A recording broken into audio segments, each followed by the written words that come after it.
Welcome students, मेरे channel टेकीपॉन academy में आपका फिर से स्वागत है। अगर चैनल पर पहली बार आए हैं तो चैनल की प्लेलिस्ट जरूर चेक करें। वहां complete macro economics Hindi medium में है ऑलरेडी। अब इंग्लिश मीडियम में मैं कन्वर्ट करने की इसे पूरी कोशिश कर रहा हूं। आज हम देखने वाले हैं meaning and components of investment. हम सभी जानते हैं कंपोनेंट्स ऑफ इन्वेस्टमेंट दो प्रकार के होते हैं, ग्रॉस डोमेस्टिक फिक्स्ड इन्वेस्टमेंट और इन्वेंटरी इन्वेस्टमेंट। तो इस वीडियो में पहले हम मीनिंग ऑफ इन्वेस्टमेंट देखेंगे, फिर कंपोनेंट ऑफ इन्वेस्टमेंट देखने वाले हैं। तो चलते हैं आगे। तो देखते हैं meaning of investment. Meaning of investment macro economics में क्या होती है मीनिंग। तो देखिए, the excess of production on consumption in a year is called investment. जितना भी इकोनॉमी में कंजप्शन से ज्यादा जो प्रोडक्शन हुआ है उसी को इन्वेस्टमेंट कहा गया है मैक्रो इकोनॉमिक्स में। हम सभी जानते हैं कि जनरली हम जितना प्रोडक्शन करते हैं उतना कंजप्शन नहीं करते हैं, तो जो एक्सेस प्रोडक्शन होता है उसी को इन्वेस्टमेंट नाम दिया जाता है। Generally the entire production of the country is not fully consumed, but A part of the production is put into production activities for more production. हम सभी जानते हैं कि इकोनॉमी में या कंट्री में जितना भी प्रोडक्शन होता है वो सारा का सारा कंज्यूम नहीं होता है, और उसका एक पार्ट या उसका एक भाग क्या कर लिया जाता है, फर्दर जो प्रोडक्शन एक्टिविटीज है उनके लिए वो रख लिया जाता है। उनका यूज करके आगे के प्रोडक्शन को बढ़ाने के लिए वो रख लिया जाता है। इसी को हम इन्वेस्टमेंट कहते हैं। एक और चीज, the change in capital stock is called investment और कैपिटल फॉर्मेशन। कैपिटल स्टॉक में होने वाले चेंज को ध्यान रखना, चेंज नेगेटिव भी हो सकता है और पॉजिटिव भी हो सकता है, इंक्रीज भी हो सकता है और डिक्रीज भी हो सकता है। तो कैपिटल स्टॉक में जो चेंज आता है उसी को इन्वेस्टमेंट कहते हैं, और इन्वेस्टमेंट को ही कैपिटल फॉर्मेशन के नाम से जाना जाता है। कैपिटल फॉर्मेशन और इन्वेस्टमेंट दोनों एक ही अप्रोच है।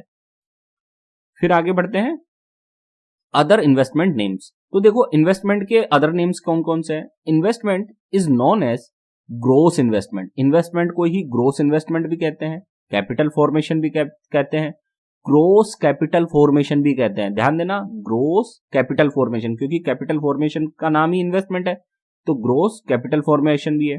ग्रोस डोमेस्टिक कैपिटल फॉर्मेशन भी कहते हैं इसको, ग्रोस डोमेस्टिक इन्वेस्टमेंट भी कहते हैं इसको, और चेंज इन कैपिटल भी कहते हैं, और I is equal to delta के भी कहते हैं। आई भी इन्वेस्टमेंट है, डेल्टा के मीन्स चेंज इन कैपिटल, और change in capital means investment. तो ये सारे इन्वेस्टमेंट के अदर नेम्स हैं जो आपको क्लियर होने चाहिए। फिर आगे देखते हैं कंपोनेंट्स ऑफ इन्वेस्टमेंट। तो इन्वेस्टमेंट के दो कंपोनेंट है, पहला है ग्रॉस डोमेस्टिक फिक्स्ड इन्वेस्टमेंट, दूसरा है इन्वेंटरी इन्वेस्टमेंट। तो चलते हैं इस पे। सबसे पहले हम देख लेते हैं पहला component, gross domestic fixed investment. तो ये क्या होता है, देखिए, fixed investment refers to the change in fixed asset of producers like plant, machinery, etc. during an accounting year. Accounting year क्या होता है, 1 अप्रैल से 31 मार्च के टाइम पीरियड को ही अकाउंटिंग ईयर माना जाता है। ठीक है, और इस दौरान प्रोड्यूसर्स के पास जो फिक्स्ड असेट्स का स्टॉक होता है, फिक्स्ड असेट्स जो होती है उनमें जो चेंज होता है उसी को हम क्या कहते हैं, gross domestic fixed investment. Fix हमने टाइप्स ऑफ कैपिटल देखे थे, 2 टाइप्स थे, फिक्स्ड कैपिटल और वर्किंग कैपिटल। तो फिक्स्ड कैपिटल में जो चेंज होता है ना, उसी को ग्रॉस डोमेस्टिक फिक्स्ड इन्वेस्टमेंट कहा जाता है, क्योंकि change in capital he investment कहलाता है। तो चाहे से मशीनरी में चेंज हो या प्लांट में चेंज हो, ये सब क्या है, फिक्स्ड असेट्स है या फिक्स्ड कैपिटल है। तो फिक्स्ड कैपिटल या फिक्स्ड असेट्स में जो चेंज होता है उसी को हम क्या कहते हैं, इन्वेस्टमेंट। फिर आगे देखते हैं इसको, elements of gross domestic fixed investment. तो देखिए, ग्रॉस डोमेस्टिक फिक्स्ड इन्वेस्टमेंट के कौन कौन से एलिमेंट है, क्या क्या इंक्लूड किया जाता है ग्रॉस डोमेस्टिक फिक्स्ड इन्वेस्टमेंट में। तो number 1, expenditure on business fixed investment. जो भी बिजनेस में फिक्स्ड इन्वेस्टमेंट किया जाता है, जो एक्सपेंडिचर किया जाता है फिक्स्ड असेट्स पर बिजनेस में, उसको हम इंक्लूड करते हैं। सच एज प्लांट हो गया, आपकी मशीनरी हो गई, etcetera, made by the private sector. ध्यान रखना, ये प्राइवेट सेक्टर का एक्सपेंडिचर है, किस पे, फिक्स्ड इन्वेस्टमेंट पे। आप देख सकते हैं यहाँ कंस्ट्रक्शन वर्क चल रहा है प्लांट और मशीनरी का, इधर भी आप देख सकते हैं प्रोडक्शन का वर्क चल रहा है, प्लांट और मशीनरी है। तो ये क्या है, प्राइवेट सेक्टर द्वारा जो फिक्स्ड इन्वेस्टमेंट किया जाता है उसी को हम ग्रॉस डोमेस्टिक फिक्स्ड इन्वेस्टमेंट का एक पार्ट है, ये एक पार्ट है। अब दूसरा पार्ट कौन सा है, देखिए दूसरा पार्ट है fixed investment by the house hold in terms of construction of house. जो हाउस होल्ड, जो फैमिली कंस्ट्रक्शन करवाती है हाउसेस का, उसको भी फिक्स्ड इन्वेस्टमेंट ही माना जाता है, उसको भी क्या माना जाता है, फिक्स्ड इन्वेस्टमेंट। तो ये सेकंड पार्ट है किसका, ग्रॉस डोमेस्टिक फिक्स्ड इन्वेस्टमेंट का। तो पहला पार्ट प्राइवेट सेक्टर के द्वारा फिक्स्ड इन्वेस्टमेंट किया गया, सेकंड पार्ट हाउस होल्ड के द्वारा फिक्स्ड इन्वेस्टमेंट किया जा रहा है, ठीक है। और थर्ड पार्ट कौन सा है, देखिए इसका थर्ड पार्ट है पब्लिक फिक्स्ड इन्वेस्टमेंट और fixed investment by the government, like expenditure by the government on the construction of roads, dams and bridge, canals etcetera. तो आप देख सकते हैं तीसरा जो पार्ट है, पहला तो हो गया प्राइवेट सेक्टर के द्वारा फिक्स्ड असेट्स में जो इन्वेस्टमेंट पैसा लगाया गया, दूसरा हाउस होल्ड के द्वारा जो हाउस कंस्ट्रक्शन किया गया वो हो गया इन्वेस्टमेंट, और तीसरा है गवर्नमेंट के द्वारा, जिसे गवर्नमेंट जो रोड्स में या डैम्स में या ब्रिज बनाती है, कैनाल्स बनाती है, ये भी फिक्स्ड इन्वेस्टमेंट है गवर्नमेंट की तरफ से। तो ये तीन तरह के हमने देखे ग्रॉस डोमेस्टिक फिक्स्ड इन्वेस्टमेंट होते हैं, इन्हीं को types of gross domestic fixed investment भी कहते हैं। फिर आगे देखते हैं, तो ये देखिए नेशनल हाईवेज गवर्नमेंट के द्वारा बनाया गया है, तो ये क्या है, गवर्नमेंट की तरफ से फिक्स्ड इन्वेस्टमेंट। ब्रिज बनाया गया, ये भी फिक्स्ड इन्वेस्टमेंट है क्योंकि ये फिक्स्ड असेट्स है। ये कैनाल बनाई गई, डैम बनाया गया, ये सब क्या है, गवर्नमेंट की तरफ से फिक्स्ड इन्वेस्टमेंट। फिर आगे देखते हैं, सेकंड है इन्वेंटरी इन्वेस्टमेंट। इन्वेस्टमेंट का दूसरा कंपोनेंट, ध्यान देना, इन्वेस्टमेंट का सेकंड कंपोनेंट देखने जा रहे हैं, इन्वेंटरी इन्वेस्टमेंट। ये क्या होता है, it is also known as net change in stock. इसी को चेंज इन स्टॉक के नाम से भी जाना जाता है। कौन सा change in stock, net change in stock, ध्यान रखना ग्रोथ की बात नहीं कर रहा हूं, नेट चेंज इन स्टॉक को ही इन्वेंटरी इन्वेस्टमेंट कहते हैं, चेंज इन स्टॉक, ठीक है। Inventory investment refers to the part of stocks of goods and materials which is kept for continuous operation of production process. जाहिर बात है इकोनॉमी में production की प्रोसेस चलती रहे, उसके लिए क्या किया जाता है, इकोनॉमी में जो गुड्स और मटेरियल होता है उनका कुछ पार्ट हमेशा अपने पास रखा जाता है, सारा कंजप्शन में यूज नहीं किया जाता है बल्कि प्रोडक्शन प्रोसेस में भी यूज किया जाता है, ठीक है। It refers to the change in stock during the year, और ये किसको शो करता है, change in stock during the year. During the year मतलब 1 अप्रैल से 31 मार्च, 1 अप्रैल टू 31 मार्च के पीरियड को हमने क्या कहा है, अकाउंटिंग ईयर, फाइनेंशियल ईयर। ध्यान देना पूरी मैक्रो इकोनॉमिक्स में जहां भी ईयर आएगा, ईयर का मतलब होता है इकोनॉमी में फाइनेंशियल ईयर, जो कि हमारे देश में क्या है 1 अप्रैल से 31 मार्च का। तो चेंज इन स्टॉक जो होगा उसी को क्या कहेंगे, inventory investment. It is estimated as the difference between closing stock of the year and opening stock of the year. और अगर हमें इन्वेंटरी इन्वेस्टमेंट निकालना हो तो उसका क्या फॉर्मूला है, closing stock of the year में से opening stock of the year अगर हम माइनस कर देंगे तो हमारे पास इन्वेंटरी इन्वेस्टमेंट आ जाएगा, क्योंकि ये चेंज होता है और चेंज हमेशा क्या होता है, न्यू माइनस ओल्ड। तो new closing stock of the year और old opening stock of the year, ठीक है। फिर आगे देखते हैं इन्वेंटरी इन्वेस्टमेंट में, at a point of time producers hold the stock of first raw material, second semi finished goods. ध्यान दे किसी भी पॉइंट ऑफ टाइम पर प्रोड्यूसर्स के पास 3 तरह के स्टॉक होते हैं। कौन कौन से 3 तरह के स्टॉक होते हैं, सबसे पहले उसके पास रॉ मटेरियल होता है जिससे वो प्रोडक्शन का प्रोसेस में यूज करता है। दूसरी होती है semi finished goods. Semi finished goods क्या होती है, goods which are in the process of production, जो अभी प्रोडक्शन की प्रोसेस में यूज की जा रही हैं, वो कंप्लीटली अभी प्रिपेयर नहीं हुई है, उसे हम सेमी फिनिश्ड गुड्स कहते हैं। तो इसका भी स्टॉक प्रोड्यूसर्स के पास रहता है इकोनॉमी में। तीसरी टाइप का होता है फिनिश्ड गुड्स, अनसोल्ड गुड्स भी कहते हैं इनको। अनसोल्ड गुड या फिनिश्ड गुड्स क्या होती हैं? ये बनकर तैयार हो चुकी हैं ये गुड्स, लेकिन अभी मार्केट में सेल नहीं हुई है, तो इनका भी स्टॉक इसमें इंक्लूड किया जाएगा। तो ये 3 प्रकार के स्टॉक इकोनॉमी में होते हैं, रॉ मटेरियल का स्टॉक, सेमी फिनिश्ड गुड्स का स्टॉक और फिनिश्ड गुड्स का स्टॉक। और इन तीनों के स्टॉक में जो चेंज होता है उसी को इन्वेंट्री इन्वेस्टमेंट कहा जाता है। This is called inventory stock. तो ध्यान दें, raw material, semi finished goods और फिनिश्ड गुड्स के स्टॉक को ही हम इन्वेंट्री स्टॉक या स्टॉक कहते हैं। और change in inventory stock during the year is called inventory investment of the producer. और जब इस इन्वेंट्री स्टॉक में कौन कौन से raw material, semi finished goods और फिनिश्ड गुड्स के स्टॉक्स में जब चेंज आएगा तो उसे ही हम इन्वेंट्री इन्वेस्टमेंट के नाम से जानते हैं या चेंज इन स्टॉक के नाम से जानते हैं। फिर आगे देखते हैं। तो आप इसमें देख पाएंगे ये रॉ मटेरियल है, लकड़ी है, लकड़ी यूज करेंगे तो अभी क्या है, ये किसी भी प्रोड्यूसर के लिए, इकोनॉमी के लिए क्या है, ये रॉ मटेरियल है, क्योंकि इसका यूज करके अभी कोई नई चीज हम बनाएंगे। तो जैसे इस रॉ मटेरियल का यूज किया, आप देख सकते हैं सेमी फिनिश्ड गुड्स हमने बना लिया, ये टेबल है लेकिन अभी ये कंप्लीटली प्रिपेयर नहीं है, तो ये है सेमी फिनिश्ड गुड्स की कैटेगरी में।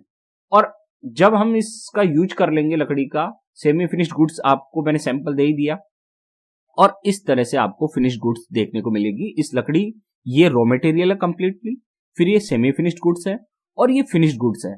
ये प्रिपेयर हो चुकी हैं लेकिन अभी अनसोल्ड है, ये अभी प्रिपेयर नहीं हुई है। ठीक है, तो ये है 3 टाइप की गुड्स यहाँ पे अगर देखा जाए तो स्टॉक के मैटर में, raw material, semi finished goods और फिनिश्ड गुड्स। फिर एक और एग्जांपल देख लेते हैं हम। ये क्ले है, हमारे पास मिट्टी है रॉ मटेरियल के रूप में। जब इस रॉ मटेरियल मिट्टी का यूज किया तो सेमी फिनिश्ड गुड्स आप देख सकते हैं, या पोट है, यहाँ गढ़े बने हुए हैं, आप देख सकते हैं मिट्टी के गढ़े ये बने हुए हैं। ठीक है, तो ये रॉ मटेरियल था मिट्टी, उसका यूज करके हमने सेमी फिनिश्ड गुड्स को बनाया, घड़ों को बना लिया, लेकिन अभी ये पूरी तरह प्रिपेयर नहीं है। ठीक है ना, अभी प्रिपेयर होने के बाद आप देख सकते हैं ये फिनिश्ड गुड्स, इतनी सारी चीजें हम मिट्टी से बनाते हैं। तो आप देख सकते हैं, यहाँ फिर से मैंने एक एग्जांपल दे दिया, ये रॉ मटेरियल है, ये सेमी फिनिश्ड गुड्स है और ये फिनिश्ड गुड्स है। फिनिश्ड गुड्स अभी अनसोल्ड है, बिकी नहीं है। फिर अब देख लेते हैं हम planned inventory and unplanned inventory stock. ये क्या होता है देखिए, प्लान्ड का मतलब ही क्या है, जिसकी पहले से प्लानिंग है, और अनप्लान्ड की मतलब जिसकी पहले से प्लानिंग नहीं है और फिर भी वो हमारे पास स्टॉक रह गया। तो देखिए, the inventory stock to meet the future demand for which the producer has already planned is called plan inventory. Plan inventory जब प्रोड्यूसर इकोनॉमी में अपनी इच्छा से प्लान करके कि फ्यूचर में इतनी डिमांड होने वाली है मेरे प्रोडक्ट की, तो मैं अभी से इतना स्टॉक बनाकर तैयार रख लूं, प्रिपेयर करके रख लूं, तो उसी को प्लान्ड इन्वेंट्री कहते हैं, क्योंकि उसकी पहले से ऑलरेडी प्लानिंग है। तो जो स्टॉक प्लान करके रखा जाएगा उसे प्लान्ड इन्वेंट्री कहते हैं। Whereas due to unexpected fall in the sales of the goods which will remain in stock are called unplanned inventories. जबकि कोई मान लीजिए सेल डाउन हो गई है, फॉल हो गया है, जैसे कोरोना काल में अचानक से कोरोना के कारण क्या हो गया, सेल्स क्या हुई थी, गुड्स की डिक्रीज हो गई थी, उनमें फॉल देखने को मिला था, और ये अनएक्सपेक्टेड था। अचानक से कोरोना आया तो ये अनएक्सपेक्टेड था, इसकी कोई पहले से एक्सपेक्टेशन नहीं की गई थी। तो जैसे ही डिमांड डिक्रीज हुई तो प्रोडक्शन क्या हुआ, अनसोल्ड हो गया, बहुत सारा प्रोडक्शन स्टॉक्स में रह गया, वो बिका ही नहीं, वो सेल ही नहीं हुआ।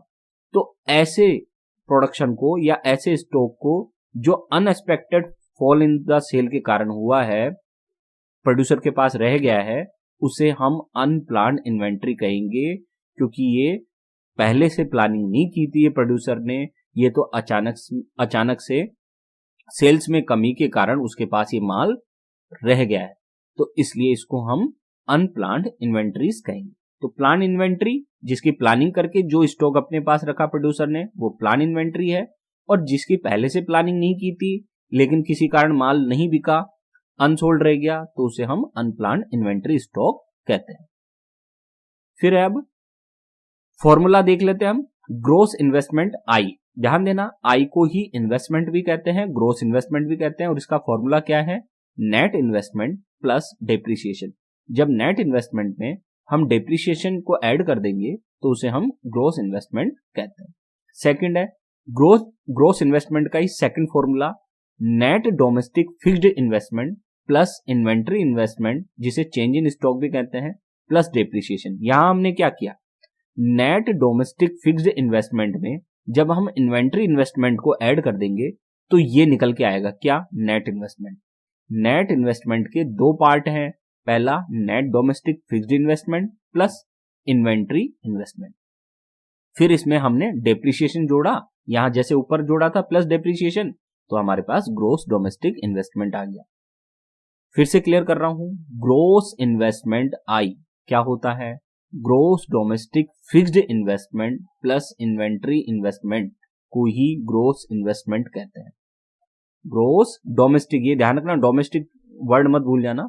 ग्रॉस डोमेस्टिक फिक्स्ड इन्वेस्टमेंट में जब हम इन्वेंट्री इन्वेस्टमेंट को ऐड करेंगे, जोड़ेंगे, तो ये ग्रॉस इन्वेस्टमेंट बन जाएगा। तो ये तीन फॉर्मूला है ग्रॉस इन्वेस्टमेंट के। और नेट डोमेस्टिक फिक्स्ड इन्वेस्टमेंट में जब इन्वेंट्री इन्वेस्टमेंट जोड़ते हैं तो ये नेट इन्वेस्टमेंट हमको मिलता है। उम्मीद है आपको आज का वीडियो अच्छा लगा होगा। स्टूडेंट्स, मेरे दो चैनल हैं, एक टेकी पाउन एकेडमी जिस पर आपको सारा कंप्लीटली एजुकेशनल कंटेंट अवेलेबल है, जिस पर आप ये वीडियो देख रहे हैं, और एक चैनल है मेरा इंफॉर्मेशन टेक्नोलॉजी सेंटर, वो चैनल भी जरूर विजिट करें आप। Thank you. फ्रेंड्स, अगर मेरे चैनल पर किसी वीडियो को आप ढूंढना चाहते हैं तो उसको कैसे ढूंढेंगे, आप youtube.com पे जाके इंफॉर्मेशन टेक्नोलॉजी सेंटर टाइप करें। जैसे ही ये टाइप करेंगे आपके पास इस तरह से ये चैनल खुलकर आ जाएंगे। ठीक है, ये मेरे चैनल का लोगो है, आप यहां क्लिक कर सकते हैं या नाम पर क्लिक कर सकते हैं, कहीं पर भी क्लिक करें। जैसे मैंने क्लिक किया तो ये मेरा चैनल खुल जाएगा और यहां आ जाना है प्लेलिस्ट वाले सेक्शन में। आपको प्लेलिस्ट वाले सेक्शन में अगर नीचे की साइड में आएंगे ना तो ये आपको मल्टीपल प्लेलिस्ट मिलेगी। आप मोबाइल में यूज करें या कंप्यूटर में, दोनों ही जगह पहले क्रिएटेड प्लेलिस्ट आती है, फिर उसके बाद मल्टीपल प्लेलिस्ट आती है। तो नेशनल पेंशन स्कीम के लिए इस प्लेलिस्ट पर क्लिक करना है, इसमें 97 वीडियोज हैं, आप देख सकते हैं। शेयर मार्केट अगर आपको सीखना हो तो इस प्लेलिस्ट पे क्लिक करेंगे, व्यू प्लेलिस्ट, तो यहाँ 36 वीडियो है। इन्वेस्टमेंट से संबंधित जितने भी वीडियो अगर देखना चाहते हैं तो ये फाइनेंशियल सॉल्यूशंस है, इसकी प्लेलिस्ट आप चेक करें, यहाँ 29 वीडियोज हैं ऑलरेडी अभी। और टेक्निकल सॉल्यूशंस चाहते हैं, कंप्यूटर और मोबाइल की कोई प्रॉब्लम हो तो आप इस प्लेलिस्ट को क्लिक करें। कंप्यूटर सीखना चाहते हैं, बेसिक जानकारी चाहते हैं तो आप इस प्लेलिस्ट को क्लिक करें। फिर और नीचे जाएंगे आप अपने मोबाइल में या कंप्यूटर में, इधर दाईं तरफ जाएंगे क्लिक करके, तो आपको SBI की समस्त स्कीम्स की जानकारी मिलेगी इस प्लेलिस्ट में। पोस्ट ऑफिस की कोई भी स्कीम आपको इस प्लेलिस्ट में देखने को मिलेगी। Gold investment, sovereign gold bond, जितनी भी गोल्ड की इन्वेस्टमेंट की स्कीम्स है वो सारी इसमें देखने को मिलेगी। CCS NPS रूल्स के लिए अलग से प्लेलिस्ट बना रखी है, आप इसको देख सकते हैं। क्रिप्टो करेंसी की भी प्लेलिस्ट है। और इसके अलावा आप देखेंगे तो पब्लिक प्रोविडेंट फंड की स्कीम है, कंप्लीट सीरीज है। FD, RD, फिक्स डिपॉजिट और ये जो रिकरिंग डिपॉजिट होती है उससे संबंधित कंप्लीट प्लेलिस्ट है। MS एक्सेल अगर आप सीखना चाहते हैं तो MS एक्सेल मास्टर सीरीज है मेरे पास। ग्रेजुएटी के लिए ग्रेजुएटी की सीरीज है। तो ये तो हो गई प्लेलिस्ट जिसमें आप मोबाइल और कंप्यूटर दोनों में देख सकते हैं। लेकिन अगर आपको वीडियो सर्च करना हो, कोई पर्टिकुलर की प्लेलिस्ट से नहीं, कोई वीडियो सर्च करना हो तो कैसे करेंगे आप कंप्यूटर में ये वीडियो वाले सेक्शन पे क्लिक करना, और अब आपको क्या करना है, ये सर्च वाला बटन है, इस सर्च वाले बटन पर क्लिक करना। और अब आप अगर शेयर बाजार से संबंधित कोई वीडियो चाहते हैं तो यहाँ केवल इतना सा टाइप करें, शेयर, और सर्च करें, तो यहाँ शेयर से संबंधित, शेयर मार्केट से संबंधित सारे वीडियो दिखाई देंगे।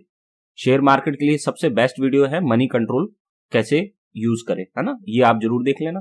तो यहाँ बहुत सारे वीडियो मिल जाएंगे आपको। फिर अगर नेशनल पेंशन स्कीम के बारे में आप जानना चाहते हैं तो NPS लिख दे, तो NPS लिखेंगे तो देखिए NPS के ऊपर बहुत सारे वीडियो है, बहुत सारे मतलब गूगल के सबसे ज्यादा वीडियो मेरे ही चैनल पर है।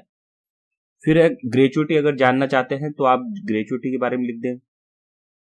ठीक है, ये ग्रेजुएटी मैंने लिखी और सर्च किया तो देखिए ग्रेजुएटी से संबंधित जितने भी टॉपिक्स हैं वो सारे कवर हो जाएंगे। फिर अगर आपको पब्लिक प्रोविडेंट फंड देखना हो कि पब्लिक प्रोविडेंट फंड के वीडियो कौन कौन से हैं सर के पास, तो PPF लिखें और सर्च करें तो ये PPF के सारे वीडियो दिखाई देंगे। ठीक है, फिर उसके बाद अगर आपको SBI, state bank of India की कोई स्कीम्स के वीडियो देखने हो तो यहाँ SBI लिखें और सर्च करें यहाँ SBI से संबंधित समस्त वीडियो आपको देखने को मिलेंगे। फिर अगर आपको गोल्ड की स्कीम्स जाननी हो कि गोल्ड में कैसे इन्वेस्ट करें और कौन कौन सी स्कीम्स है, तो गोल्ड लिखें और गोल्ड पे क्लिक करें तो आपको सारी गोल्ड की स्कीम्स यहाँ देखने को मिल जाएंगी। फिर अगर आपको पोस्ट ऑफिस की कोई स्कीम देखनी है कि पोस्ट ऑफिस से संबंधित कोई स्कीम हो जो आप देखना चाहते हो, तो आप पोस्ट लिखें और सर्च करें तो आपको यहाँ दिख जाएगा पोस्ट ऑफिस की सारी स्कीम्स है। जितने भी इंश्योरेंस प्लान है पोस्ट ऑफिस के वो सारे मैंने यहाँ दे दिए हैं। फिर उसके बाद है FD। अगर आप जानना चाहते हो फिक्स डिपॉजिट स्कीम्स कौन कौन सी है, सर के पास कौन सी वीडियो है, तो FD लिखें और FD के जितने भी वीडियो हैं, जितनी भी इंटरेस्ट रेट है अलग अलग बैंक्स की, वो सारी आपको यहाँ देखने को मिल जाएंगी। और फिर अगर आप MS Excel सीखना चाहते हैं तो यहाँ एक्सेल लिखें। यहाँ केवल आपको क्या लिखना है, एक्सेल लिखना है और एक्सेल लिख के क्लिक कर देना है, तो आपको यहाँ MS Excel के भी वीडियो देखने को मिल जाएंगे। और इसके अलावा भी अगर आपको कोई भी योजना जाननी हो, जैसे सुकन्या समृद्धि योजना, सुकन्या जाननी है मेरे को, मान लो तो मैं यहाँ सुकन्या लिख देता हूं, ठीक है, तो यहाँ मेरे को वीडियो देखने को मिल जाएगा सुकन्या समृद्धि योजना। तो जो भी योजना या जो भी आपके मन में हो कि मुझे इस चीज से संबंधित कोई टॉपिक सर के चैनल पर है, तो आप यहाँ वो टॉपिक लिख दें, आपको उससे संबंधित वीडियो मिल जाएगा जहां तक संभावना है।